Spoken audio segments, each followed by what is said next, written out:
Anant has been referring to you as a rock star. So with the elections coming in, first is a personal question. Are you thinking of fighting the Lok Sabha elections, 2.5 million followers on social media and a rock star minister? Are you thinking of fighting the Lok Sabha elections and making it 401?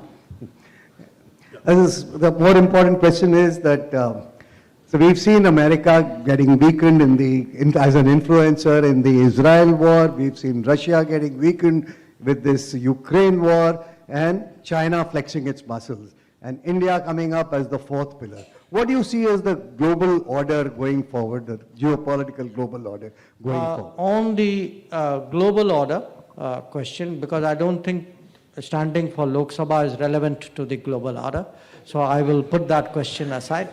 On the global order, what do I see? I actually see, in a way, the natural diversity of the world reassert itself. You know, you have roughly today 200 odd countries in the world. Many of them are, you know, you can say there'll be, let's take even G20 as an example. It will not be an exhaustive example, but if you take even G20 as an example, every one of the G20 countries in some form today has an independent position, has an influence. Now, some of them have a history, they're part of an alliance, many of them are not. You know, even those who are part of an alliance, the nature of alliances itself is changing. So, I see a much more diverse world where there are many more powers. Many issues will be more regionally settled, not necessarily every issue will not go up to the global league. You will have these relationships on on specific issues. Some countries will work more closer than other countries. So that's, and to me that's good, and not just good, to me that's natural. That's the way the world was meant to be. You know, what we have seen for the last 200, 300 years is a distortion, where a few countries were able to dominate others and marginalize them.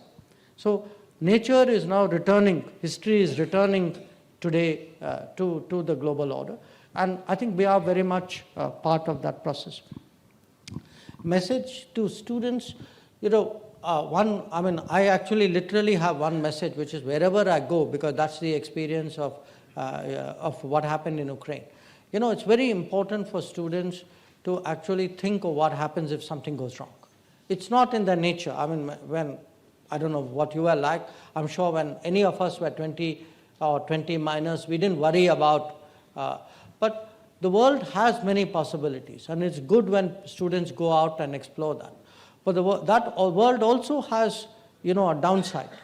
And we really struggled when the Ukraine conflict happened to actually even map out, you know, who was there, what was happening. Today it's possible to do that very easily digitally. But we want students in many ways to, you know, to get the best out of that society where they say, because I find in many cases, you know, I go back to my own postings where I've seen very smart students who have done very well in those particular places.